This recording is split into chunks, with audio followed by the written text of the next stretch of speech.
Hey, welcome back, everybody. It's another episode of the Nonprofit Show.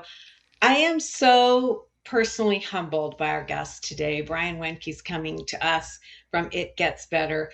Brian, I didn't get a chance to tell you this in the green room, but I've used your website for a child that I was very worried about, and it is an amazing, amazing tool in our community across this great land of ours. And so I'm just thrilled that you're here. And so it's really an important topic. We're going to be talking about leading and leadership and all these things that are going on. And so I'm really excited to drill down. I have amazing support from our partners that allow us to have these conversations. And it comes from Bloomerang, American Nonprofit Academy, Staffing Boutique, Your Part-Time Controller, Third Sector Company, JMT Consulting, and Intuit QuickBooks. You're seeing one of the most amazing thought leaders in our sector, Tony Bell, with me. It's not even Friday, and usually Tony and I are together on Fundraisers Friday, but he's joining us today for this really, I'm going to call it a sacred conversation. I'm Julia C. Patrick, CEO of the American Nonprofit Academy. Brian Wenke, woohoo! Here, Executive Director of It Gets Better. Thank you for coming on. Brian, you're a big get. Oh, please. Thank you. You're too kind. I am honored to be here at any level. So thank you so much for having me. Well, we're really excited. I'm going to ask you before we get into leadership and all the things that you've had to do. Talk to us Mm. about It Gets Better, the origin story, and then where you fit into that lens. Well, in 2010, on the heels of a crisis moment for the LGBTQ plus community that was marked by a suicide contagion that claimed the lives of several young queer people or young people who were perceived to be queer, Billy Lucas, Seth Walsh, Tyler Clementi. And there was this motivation. There was this moment that we wanted to respond to, and our founders, Dan Savage and his partner Terry Miller, thought that if they had 5 minutes alone with any of these kids, they may have been able to impart the wisdom to get them through to another day. So they took to social media, shared their story, their personal story of coming out, and the obstacles that they encountered, and how they exercised resilience and got through a very trying time, in hopes that their experience would validate the message that your life can and will get better. And they asked other people to join the chorus, and literally within days, there were people around the world turning their cameras on, their computers, and uploading their stories to YouTube. And here we are, 70,000 plus stories later, still in the game, 16 years beyond where we started. And that is primarily how many folks I would call millennials know of It Gets Better. I would say today, our origin story is more about young people knowing us through our grant making and our leadership development initiatives. So yeah, that's our origin story in a nutshell. And the sad thing is that this crisis is still happening. There is still an issue with suicide in this country.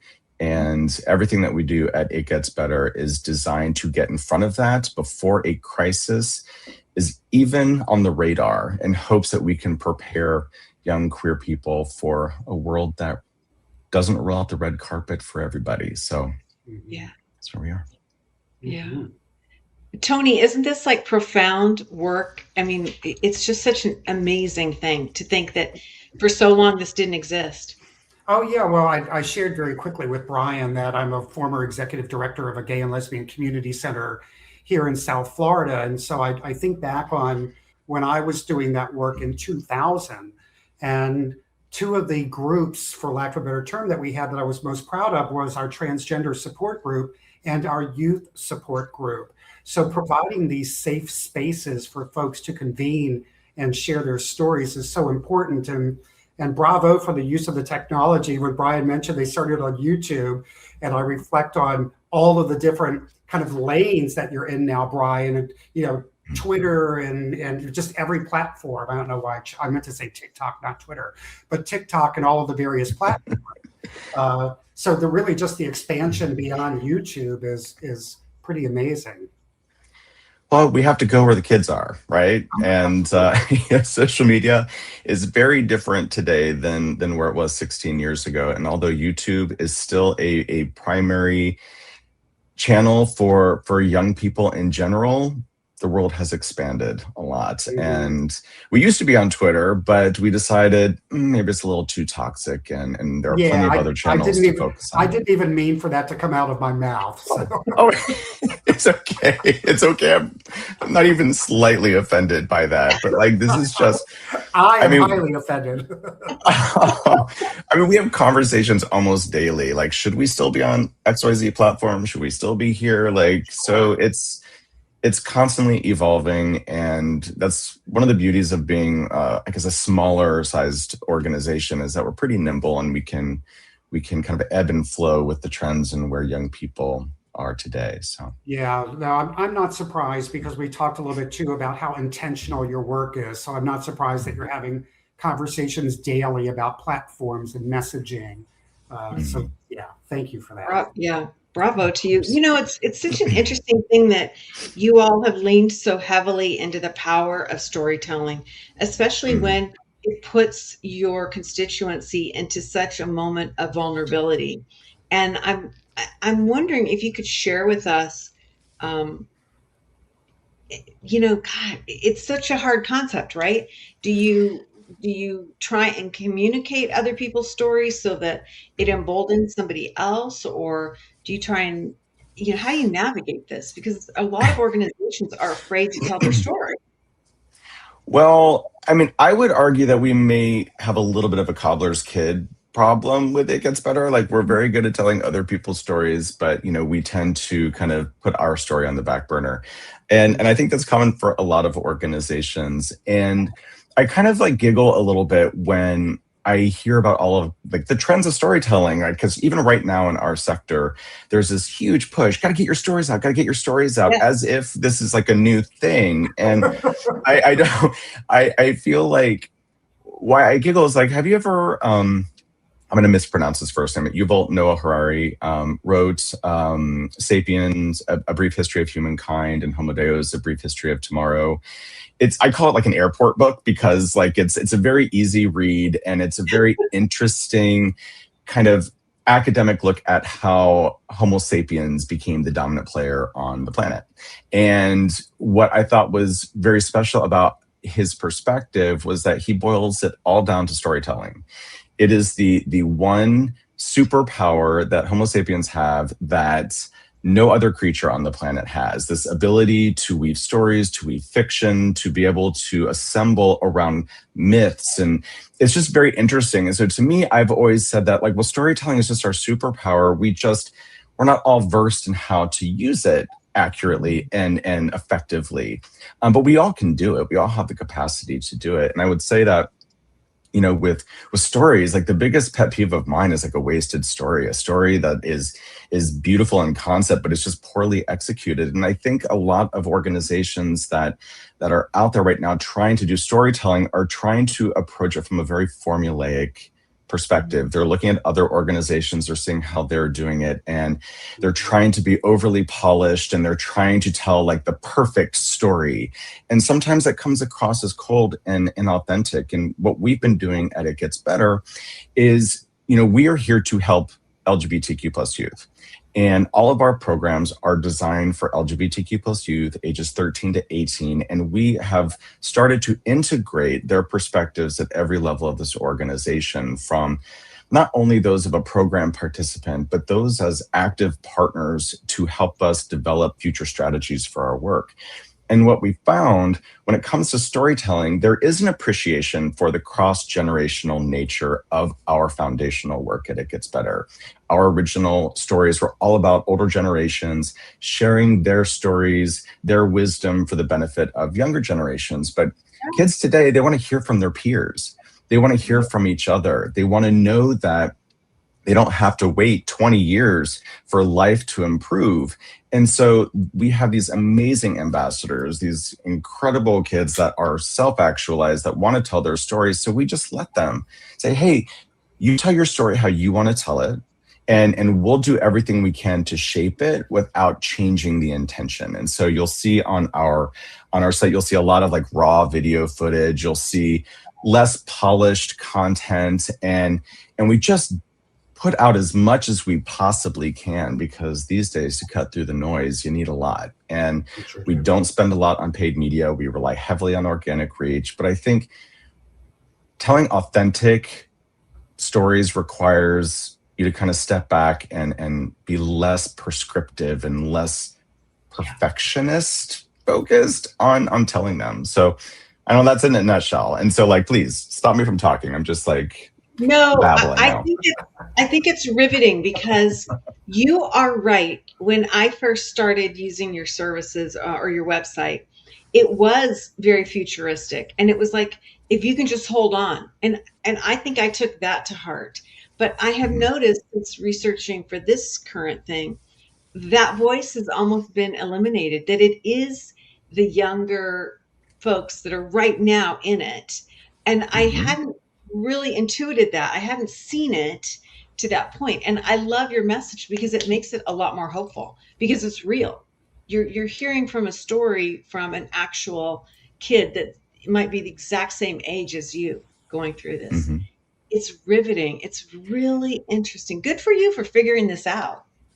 Well, I don't know if I figured it out. I mean, I have an amazing team, and I will tell you, this generation of young people they're unique, and they are digitally superior to most folks from older generations like myself, and they want to get involved with the community. You know, they're witnessing, they're experiencing the world in a very different way than those that came before them did, and they want to get involved. And my goal is just to keep up with them, give them what they need, be the wind at their backs, because they know what they want, they know what they need to do. So I love it. You said something really important when you said community, because I think the definition of community is also different for this younger generation. I hate saying things like that, but I do. I think, the definition of family is different, and I think the definition of community is different, and what we call community and how we access that community is so different. So I'm really glad that you pointed that out. Yeah, it's really an interesting aspect of it, because it seems to me like there's a lot more courage with this population, going in all directions. So there is that ability to maybe be less fearful, and maybe that's just my perception. But let's jump over to the digital nature, which you talked about. How do you find that you yourself, as a leader, keep this digital connectivity going? I mean, we started the conversation about Twitter and X, and not all platforms are going to be represented. You've stepped off. How do you keep up with this? Well, just faking it until we make it, right? Like, it's funny. There are new channels cropping up every day, and we're in an interesting time right now. Like, I think it's easier for us that it gets better, because we are now fully virtual. We are a fully virtual organization. I have team in Southern California and on the East Coast, and my board is spread out all over the place in between.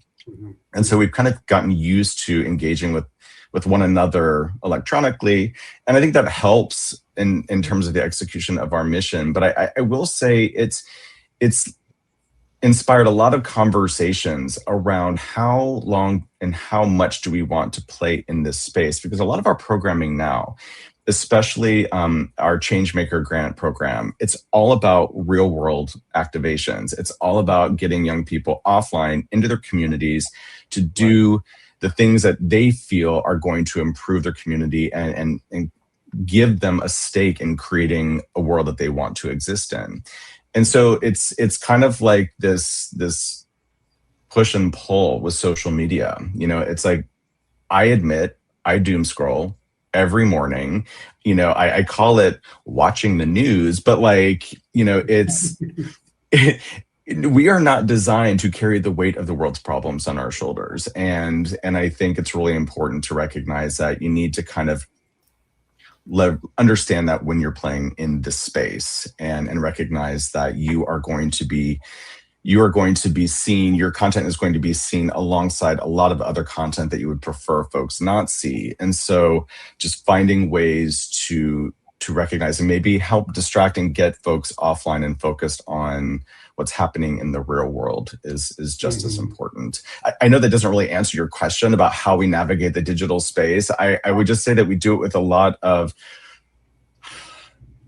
anticipation that it's never going to perform the way you want it to perform. There was a time where we used to pay to ensure that our content was getting in front of the right audiences. And then I was like, well, this isn't making any sense. So we need to focus on creating content that is high quality and interesting enough if it should cross someone's algorithm, but so I don't know, again, if this is helping you, but I think nonprofits in particular that don't have a ton of funds to throw at paid media strategies need to take that into consideration. Like, it is a part of your communication strategy, but you should not forget about the more traditional offline methods of communication as well. They're just as important. Yeah, I think that's really wise, because I think a lot of times I hear from nonprofit leaders, it's like, we just need to do this once and then we can fix it and forget it, right? Versus being adaptive and being flexible and saying, okay, this might work today, but tomorrow it might not. And so you have to, as a leader, embrace that and recognize that there will be change, and it might be frustrating. Well, I think consistency is key. And again, I'm going to go back to the fact that we like to involve young people at every stage of our work.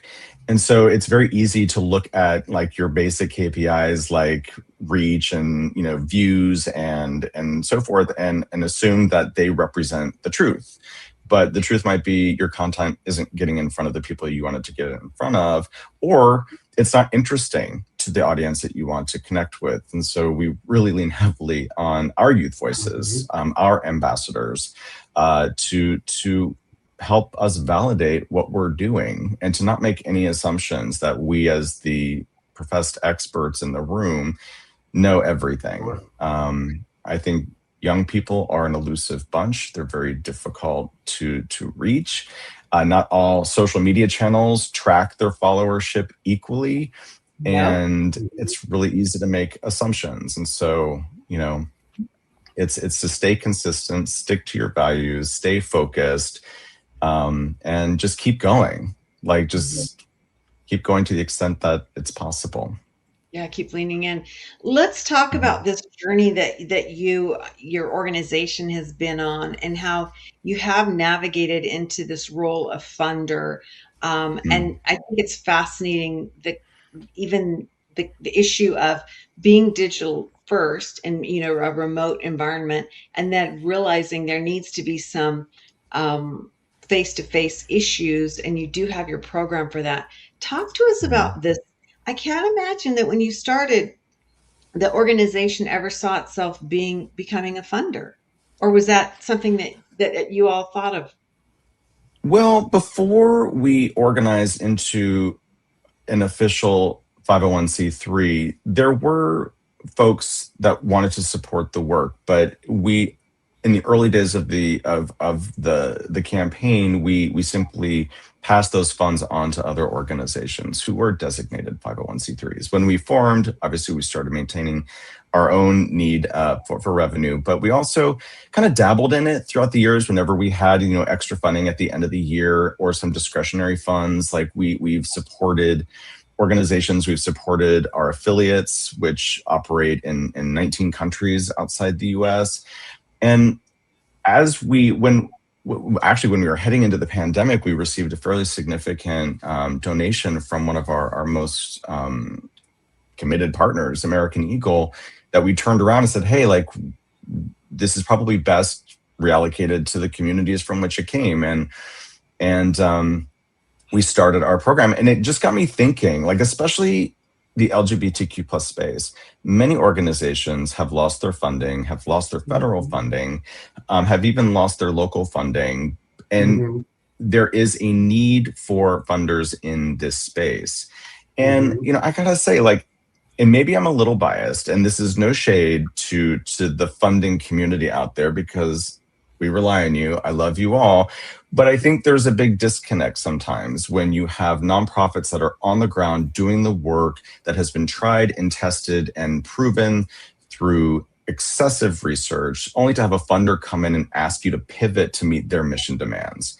And I think that's very frustrating for a lot of nonprofits, because it's like, well, we've worked really hard on this, but we also need this money. What are we willing to sacrifice in order to get it? And I think that's a reason why nonprofits struggle, is because they're constantly having to fit into the mold that the funding community wants them to fit into. And I don't think that's a sustainable model. So for It Gets Better to become a funder in this space, like, yeah, like, I think it makes sense. And I'm all about trust-based philanthropy. If we can do more, like, let's do it, And I think, I think we need more funders out there that are willing to be as flexible as the nonprofits they fund have been up to this point. And I think it's time to maybe give the nonprofits on the ground doing the work some credit for what they've been able to accomplish. So, Amen, Tony, right? Yeah, I mean, I'm talking to two fundraisers. Right?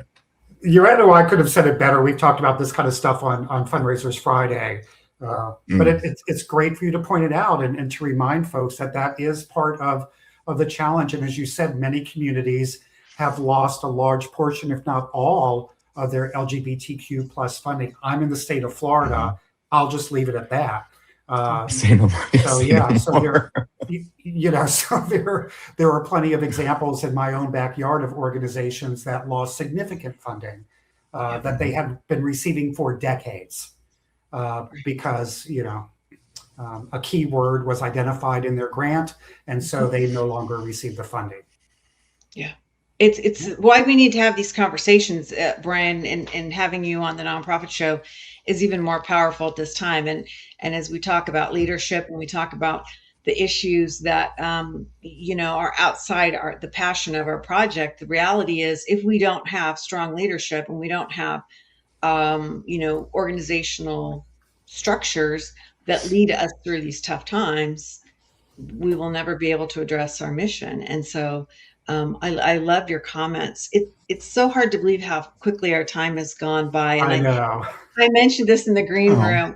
Even Tony and I, every Friday, we're always like, where did the 30 minutes go? But, your organization is so important. It's been innovative. It's really morphed through amazing transformational changes within our demographics, within our culture. Of all the times that you all could be in business, this is a wackadoo time. Just having to say that. What does your future look like? What is the next big thing that you all have identified or you're thinking about identifying that will propel you forward? Well, your timing is impeccable, because we are in the end stages of our latest strategic planning efforts, and we are very excited about where we're heading. And, we are primarily known as being a storytelling organization. That is not going to change, but we're really following where young people want to go. Like, we are an organization that was built for and by the community. And right now, young people, they want to lead. And so we want to help them lead. So I definitely see in our future a larger focus on youth leadership development and civic engagement. And, more will come out about that later on, once all the I's are dotted and T's are crossed. But we're very excited about this move. So awesome. That's where we're heading. To come back. Yeah, you need to come back on the Nonprofit Show and talk to us about that, because Tony and I have spent a lot of time about the leadership issue and even leadership training. I mean, I personally right now am working with a big network of people in my own community to start a new nonprofit leadership training, program just for the nonprofit sector, understanding that type of leadership training has kind of been left aside. And so Mhm. good for you to understand this. How exciting. I Tony, love. Go ahead. go ahead. Yeah, no, I love that direction because when we talk about authenticity, I think about my own journey and before I could feel authentic, I had to feel empowered to be authentic. And so I think in a lot of what you're talking about, and I don't know if that made any sense or came out the way I wanted it to, No, but no, I no. had to feel empowered to be me, Mhm. Hmm. before I could actually just embrace it all. So I think that direction and providing those skills is so critical for everyone. Yeah, Yeah, I it's think really it's really exciting. hard. Oh, I'm so sorry. No, no, It's hard to lead when there's lingering doubt about who you are, and it's really important in this industry in particular to recognize the importance of intrinsic motivation, and that requires self-confidence and Mhm. an ability to sit with uncertainty and not doubt yourself. So it's really important that you have a solid foundation of knowing who you are. yeah. Yeah, I always say that authenticity is the antidote for imposter syndrome. So Mm, yeah, that's what I yeah, think. absolutely. I think that's brilliant. And I think it's also made possible by folks like the two of you who stepped out in our communities and led this conversation, and certainly continue to do so brilliantly. Very exciting. I ask this a lot off camera, Brian, of leaders, Mhm. and I'm going to ask it today to you on camera, and that is, are you feeling hopeful about the future, or are you feeling bogged down and like it's just going to be a slog? And I ask that in the context of burnout, that when it Mm. seems to me when leaders lose hope, um, and it's a cultural pressure, that it makes it easier to disengage. How are you thinking about things? So, we do a lot of work with consultants because we're such a small team, and I would love to claim credit for this, but it was such a simple acknowledgement of the role of an executive director in terms of our scope. And to like preface this, yeah, I'm delusional. I'm hopeful. Good, I think you have to be a good. little delusional to like take on these roles when you're constantly faced with obstacle after obstacle. But whereas there are people in the organization at different levels of a hierarchy that have immediate focus, like their job requires immediate attention to something that is happening now, and whether that's executing a program, fulfilling obligations to a funder, what have you. But with an executive director, our job is to look out over multiple years Mhm. and to see the long vision for the organization. And if you have a strong sense of where you want the organization to go, the immediate crises don't hit as hard. And yes, they're more of an irritation, they're annoying, but it's really important for leaders to have a long view of their organization and recognize that there's going to be obstacles along the way, every single step sometimes. But I think there's a silver lining everywhere. The with where what is it? One window closes, another one opens, or I'm generally in my personal life more of like a negative person, but somehow in my professional life, that's where all of my positivity goes. And yeah, I'm burned out. Sometimes I feel great. Sometimes I just want to go to the beach, and just check out. But like, I don't know. I'm still here, right? We all have like this weird like determination. Again, it's Yeah, a little delusion, a little yeah. hopeful for a better world. Yeah, I love Yeah. it.